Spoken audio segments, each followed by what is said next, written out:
Graça e paz, irmãos, amém? Louvado seja o nome do nosso Deus. Queridos, sem demora, abra sua Bíblia lá no livro de Apocalipse, capítulo 2.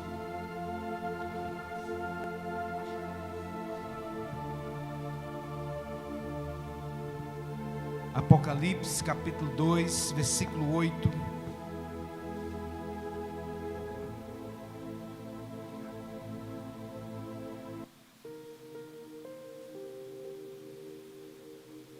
Não é para mudar, é só para baixar.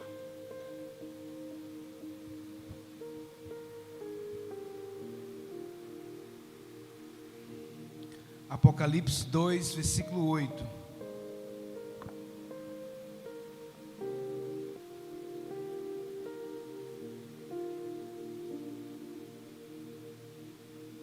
Amém? Quem achou diz amém. Diz assim, a partir do versículo 8: E ao anjo da igreja que está em Esmirna escreve: Isso diz o primeiro e o último, o que foi morto e reviveu. Eu sei as tuas obras, e a tribulação, e a pobreza, mas tu és rico, e a blasfêmias do que se dizem judeus e não são, mas são da sinagoga de Satanás. Nada tema das coisas que há de padecer, porque eis que o diabo lançará alguns de vós na prisão, para que sejais tentados, e tereis uma tribulação de 10 dias. Sê fiel até a morte, e dar-te-ei a coroa da vida. Quem tem ouvidos, ouça o que o Espírito diz às igrejas. E o que vencer não receberá o dano da segunda morte. Somente até aí. Feche os seus olhos. Eleve o seu pensamento até a sala do Cordeiro de Deus. Grandioso Deus e eterno Pai, nós estamos aqui, meu Deus, na tua gloriosa presença, e pedimos ao Senhor perdão pelos nossos pecados, pelas nossas falhas. Somos falhos, limitados, mas tu és perfeito, tu és maravilhoso, excelso, sublime, príncipe da paz, a estrela da manhã, a raiz de Davi. Oh, aleluia, Pai. Fala no mais íntimo de cada coração, meu Deus. Quebra grilhões aqui nesta noite. Restaura vidas, transforma, Deus. No nome santo do Senhor Jesus Cristo, nós oramos e te agradecemos. Em nome de Jesus, diga amém. Pode se sentar no teu lugar. Deus me deu uma palavra nessa noite, e eu gostaria que você ficasse atento à voz do Senhor, porque Deus fala de diversas formas, mas a forma como Deus mais fala é através da sua palavra. E Deus, Ele escolheu vasos de barro para que a honra e a excelência, a glória seja dele e somente dele, para a glória dele. Aleluia. A igreja que nós acabamos de falar aqui é a igreja de Esmirna. É uma igreja, querido, que Jesus não chamou a atenção dela em nada.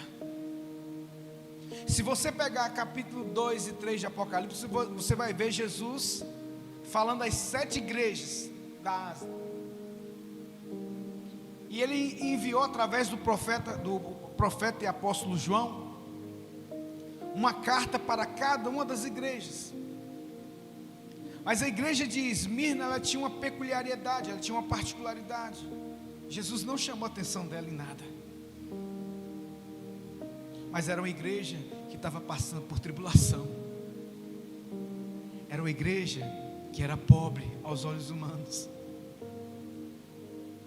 Mas Jesus não chamou a atenção dela. A palavra que Jesus deu para ela foi uma palavra de ânimo, de incentivo, de permanecer firme. Porque nós temos vivido os últimos dias nessa terra. E quando o Senhor Jesus deixa registrado 7 igrejas, 7 cartas, cada uma dessas igrejas representa um tipo de igreja que vivemos nos dias de hoje.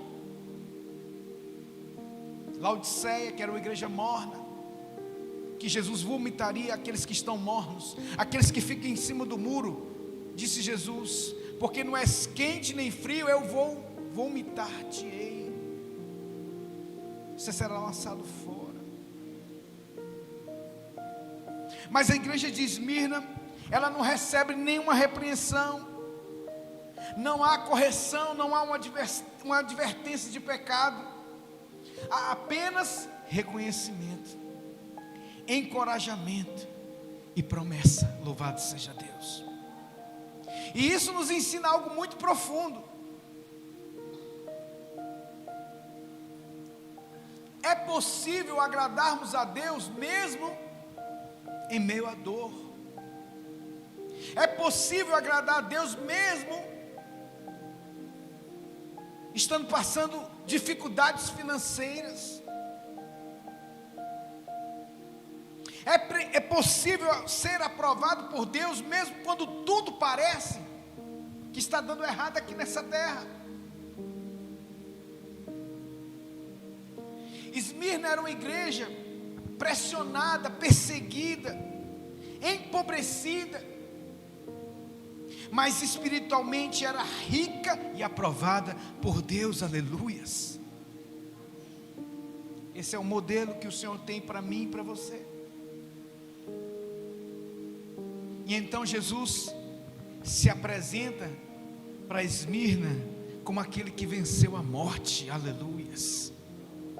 Isso diz o primeiro e o último, que morto foi e reviveu.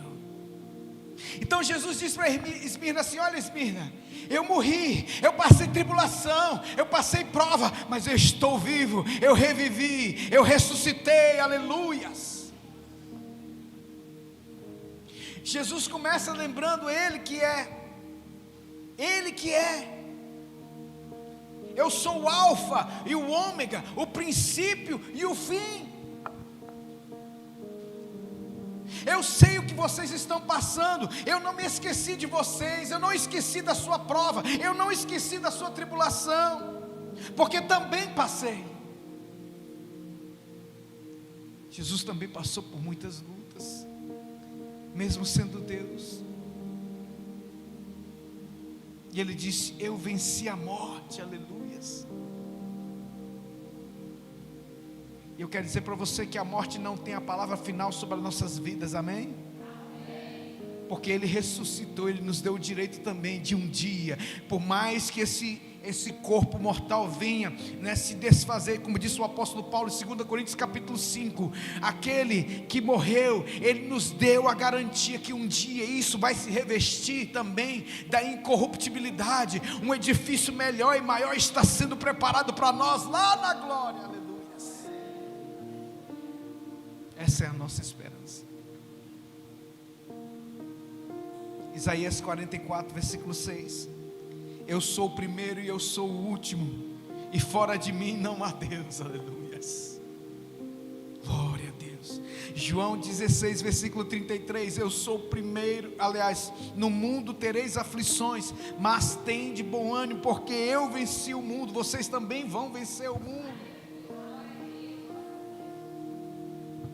Quando nós passamos por luta, pelo sofrimento, nós precisamos nos lembrar o que Ele está falando conosco. Que nós teremos aflições, mas nós devemos ter bom ânimo em meio às aflições, porque Ele venceu e também nós vamos vencer. A luta não é o destino, é o processo. A luta diária, a tribulação que nós enfrentamos não é o destino nosso. O deserto não era o destino do povo de Deus. Canaã era o destino. A terra da promessa é o destino. Aleluia. E não é qualquer um que está falando, é o próprio Cristo que está nos lembrando. Não é qualquer voz. É a voz daquele Cristo que venceu na cruz o inferno e a morte. Onde está a morte, a tua vitória? Cristo venceu a morte e ressuscitou, aleluia. Deus vê a dor que ninguém mais vê. Está doendo? Deus vê a dor onde ninguém mais vê. Eu sei as tuas obras e a tua tribulação, diz o texto, e a tua pobreza. Deus conhece o que você faz, Deus conhece e reconhece o momento difícil que você está passando, e sabe das suas limitações, que eu falo aqui, a tua pobreza. Mas Ele lembra para a igreja de Esmirna: olha, eu sei a tua pobreza, eu sei a tua dificuldade financeira que você está passando, mas eu te lembro, você é rica. Como assim, pastor? É o que o pastor sempre ensina aqui: riquezas eternas. É a riqueza onde a traça nem a ferrugem corrói. Quando o Senhor envia uma carta para a igreja de Laodiceia, se não me falha a memória, lá no capítulo 3 de Apocalipse, ele diz: você diz que é rica, mas você é miserável, pobre, cega, nua e desgraçada. Que palavra dura, né? Do contrário de Esmirna, Laodiceia, o Senhor repreende aquela igreja de uma forma muito dura, dizendo: aconselho-te hoje que compres de mim ouro puro e refinado, onde a traça e a ferrugem não pode corroer. Que ouro é esse? São as obras dos santos. Mas não é santo de imagem, não. Não é santo de escultura que as pessoas falam aí, não. Porque santo é aquele que é separado por Deus para uma missão. A palavra santo significa separado. Então, as obras nossas em favor do reino de Deus gera para nós crédito no céu. O que você faz em prol da obra do reino de Deus gera galardão. Quando você evangeliza, quando você prega, quando você instrui alguém, a palavra de Deus, quando você, Deus usa você para que um pecador se arrependa dos seus maus caminhos, você está gerando riquezas eternas. Porque a Bíblia nos fala que as nossas obras serão passadas pelo fogo. Se as tuas obras forem de ouro, prata e bronze, serão purificadas. Mas se as tuas obras forem de palha, serão queimadas, não restará galardão algum. Então Jesus está fazendo menção ali acerca do ouro das nossas vidas aqui, o que é que nós fazemos em prol da obra do reino, das coisas de Deus, e o que você tem feito. Você tem ajudado, você tem orado, você tem pregado, você tem investido, você tem sido uma coluna de sustentação em oração, em fidelidade, em honra. E isso vai fazer toda a diferença. É isso que Jesus está falando: olha, eu conheço as suas obras, Esmirna. Eu sei a tua dificuldade, mesmo quando você tem totalmente limitações. Queridos, hoje eu fiquei tão feliz pela manhã, porque nós chegamos aqui de manhã e a fachada da igreja estava toda pintada. O passeio estava todo arrumadinho. E eu louvei a Deus, sabe por quê? Porque nós não tínhamos condições alguma. Deus conhece, sabe? Mas Deus usou quem Ele quis. A dona desse imóvel, Deus tocou no coração dela de fazer tudo novo. Aí a pastora André estava me lembrando que quando ela estava hoje limpando a igreja aqui, ela falou comigo assim: você lembra quanto que você investiu naquela outra igreja? Quanto prejuízo que você teve? Deus está falando para você que agora Ele vai fazer para você, porque você plantou lá atrás. Não é o dinheiro, é onde você planta, o coração que você tem. Deus conhece o meu coração, igreja. Eu não estou no evangelho por causa de dinheiro. Eu poderia estar ganhando muito mais dinheiro em outra coisa, mas o Senhor me chamou para ganhar almas, vidas. E é por isso que eu estou aqui há quase 17 anos pregando a palavra de Deus, em tempo e fora de tempo, tudo isso para o louvor da glória do nosso Deus. Eu conheço as tuas obras, eu conheço a tua pobreza, mas tu és rico, disse Jesus para Esmirna.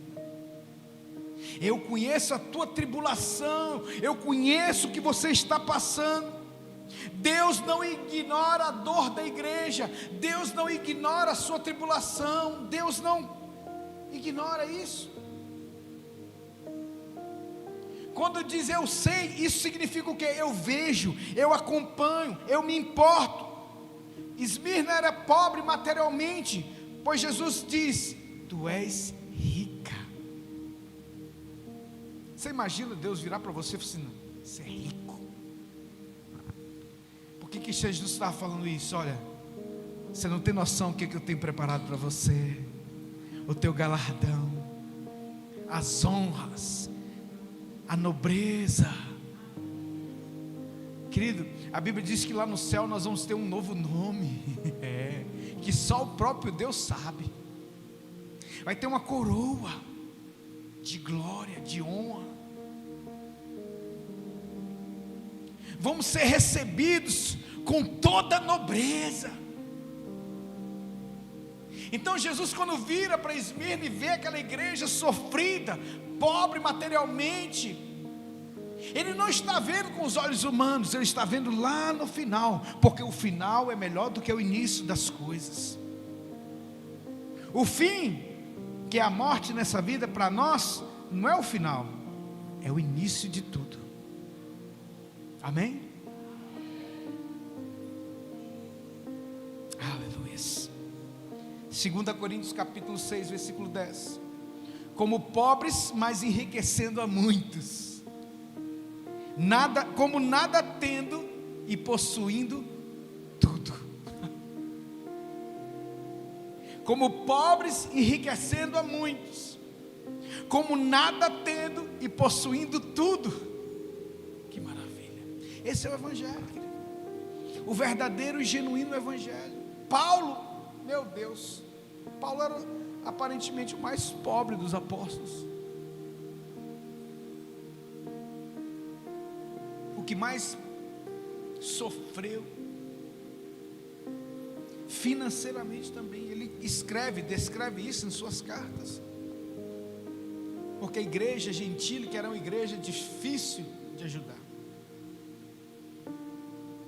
Paulo plantou inúmeras igrejas, mas somente um ajudou ele financeiramente. Ele descreve isso lá em Filipenses capítulo 4, se não me falha a memória.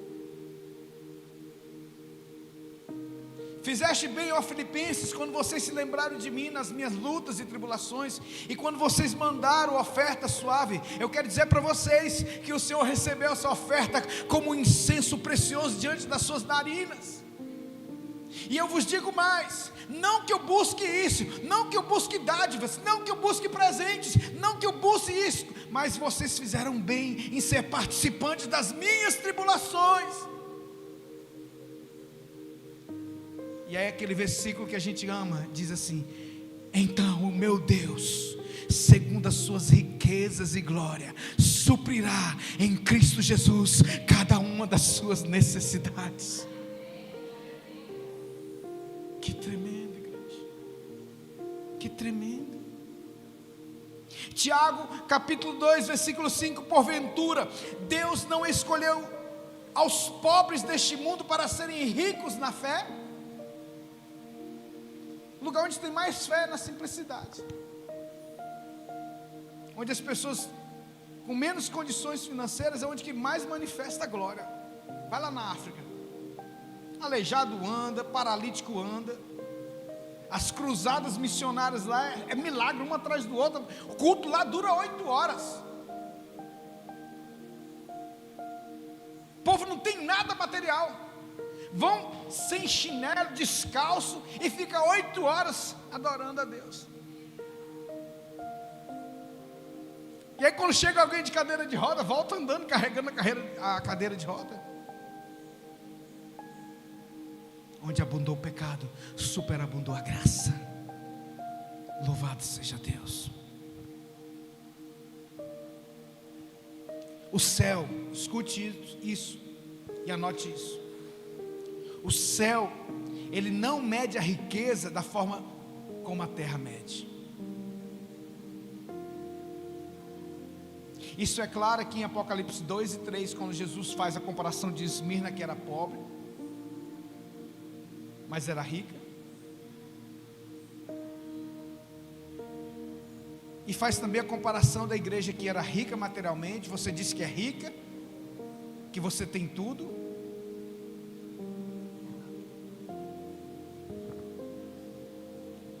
O mundo valoriza dinheiro, fama, riquezas materiais. Deus valoriza fidelidade. Aleluias, louvado seja Deus. A igreja perseguida é uma igreja provada e aprovada. Aleluia. Nada tema das coisas que há de padecer, disse Jesus para Esmirna.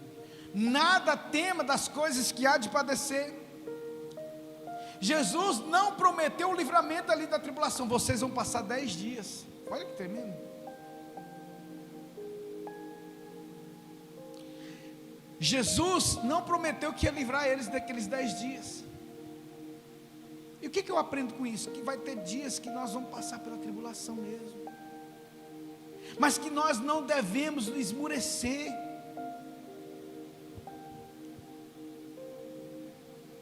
Nós não devemos esmurecer, porque Ele promete a vitória dentro da tribulação. Aleluia.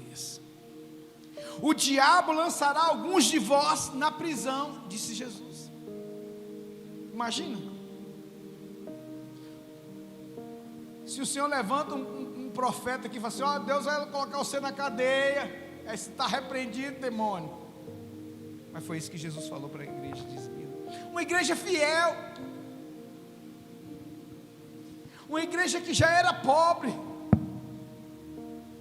uma igreja que estava na luta, e ele diz: olha, vocês vão ficar presos por um tempo, 10 dias. Isso simboliza algo. A nossa luta, ela tem prazo de validade. A nossa tribulação não é eterna, porque a palavra de Deus diz assim: a nossa leve e momentânea tribulação trará para nós um peso eterno de glória muito excelente. Levante as suas mãos e declare: glória a Deus, aleluias. Aplauda ao Senhor, aleluias.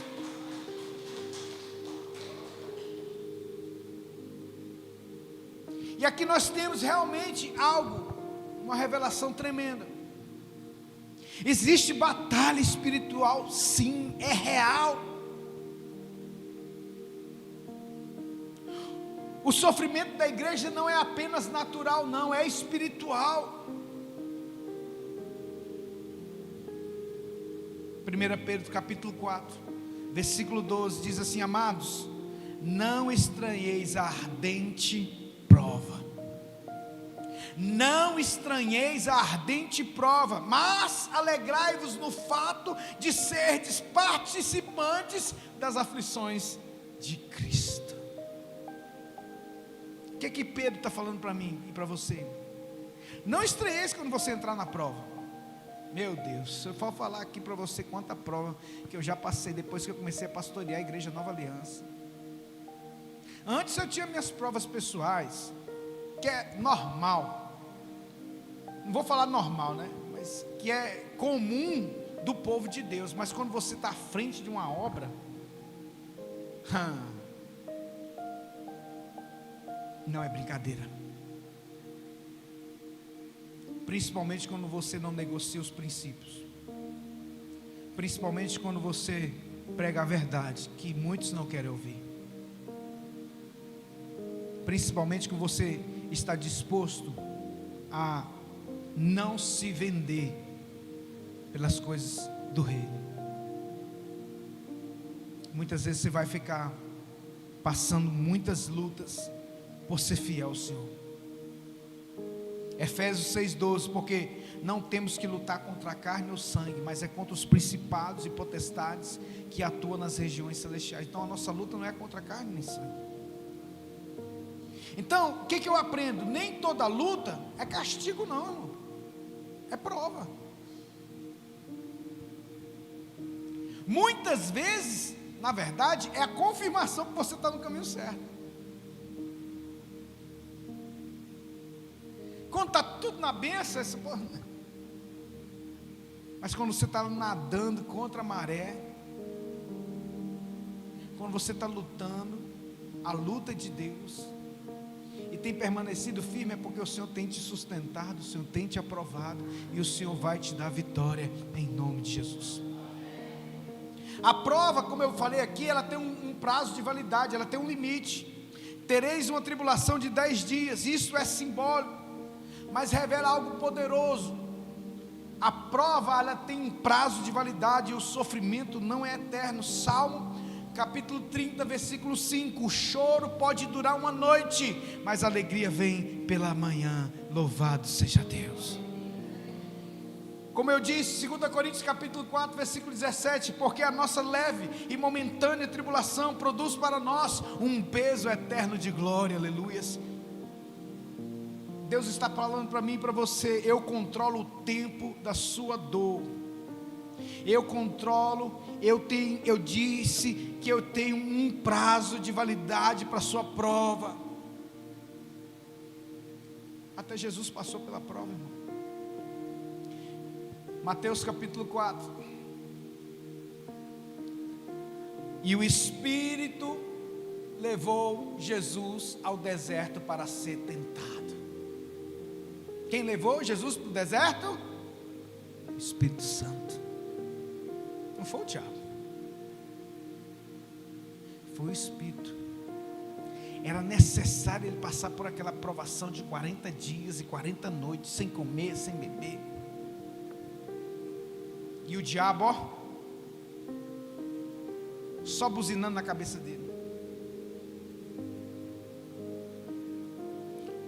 E para terminar, a nossa maior chamada é ser fiel até o fim, é ter fidelidade até o fim, porque ele diz: ser fiel até a morte, e dar-te-ei a coroa da vida. Ele não disse assim, ó, ser fiel até a metade, não, ele disse, ser fiel até a morte, porque como eu disse agora há pouco, a morte não é o fim, é o início para nós que cremos.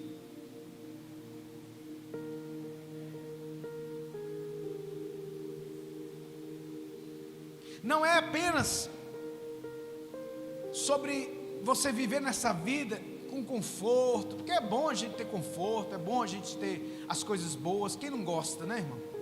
Quem não gosta? Eu gosto. Todo ser humano gosta de bênção.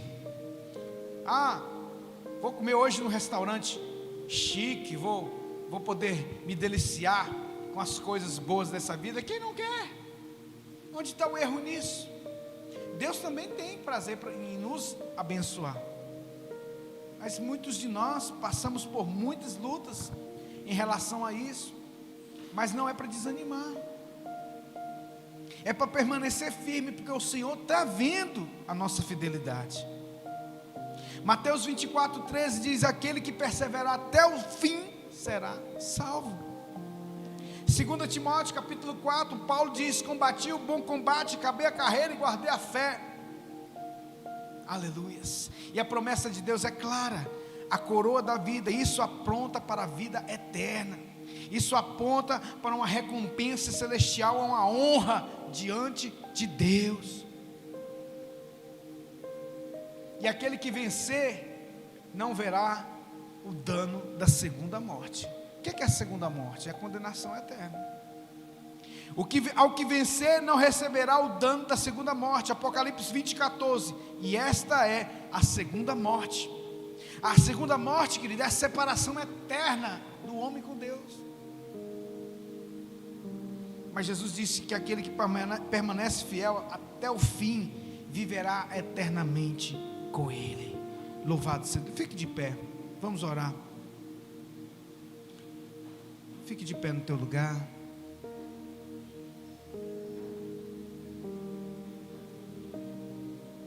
Hoje é noite de ceia,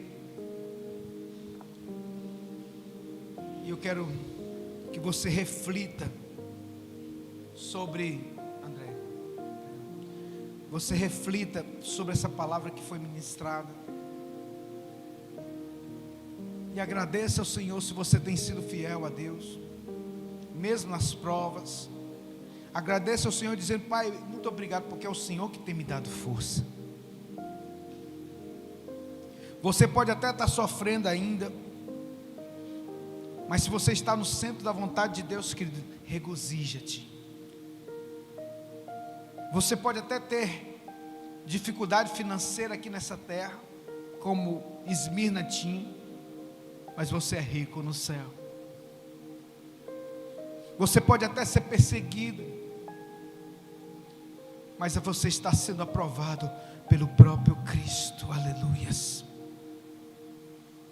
Pai, muitos de nós passamos lutas, passamos dificuldades financeiras, mas eu quero te louvar, meu Deus, porque o Senhor tem nos sustentado.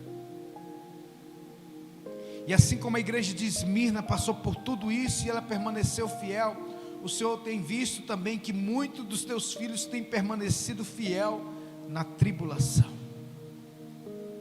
Agora, Pai, eu te peço em nome do teu filho amado Jesus, manda brisa suave também, porque faz parte. A gente sabe que a tribulação é necessária, o processo é necessário, mas eu te peço, Deus, nos livra de todo mal, nos livra de perecer, de olhar para trás, nos livra de murmurar, que na tribulação o Senhor possa segurar nas nossas mãos, como o Senhor segurou nas mãos de Pedro, quando ele estava naufragando. Tem certos momentos que nós achamos que vamos afundar, mas eu tenho certeza que o Senhor está com as mãos estendidas, e o Senhor dá uma ordem para a tempestade, para que cesse, mesmo pressionado, ferido, desprovido, perseguido, cansado. Muitas vezes nós temos continuado a batalha, mas o Senhor diz para você nessa noite: eu vejo, eu sei, você permaneceu fiel, porque no final não é sobre o que você perdeu, é sobre o que você plantou, o que você fez, é sobre a coroa que vai vir sobre a sua vida. Romanos capítulo 8, versículo 18 diz: porque para mim tenho por certo que as aflições deste tempo presente não hão de ser comparadas com a glória que em nós há de ser revelada. Louvado seja Deus. A fidelidade na dor produz glória eterna. Ser fiel quando tudo está bom é fácil, mas quando você passa pela dor, glorificando a Deus, permanecendo fiel, E isso traz um peso eterno de glória. Quem permanece com Cristo na tribulação, reinará com Ele na eternidade. Louvado seja Deus. Muito obrigado, meu Pai. Que Deus abençoe os teus filhos nessa noite, em nome de Jesus. Se você crê, aplauda o Senhor bem forte e dá glória a Deus. Louvado seja o teu nome.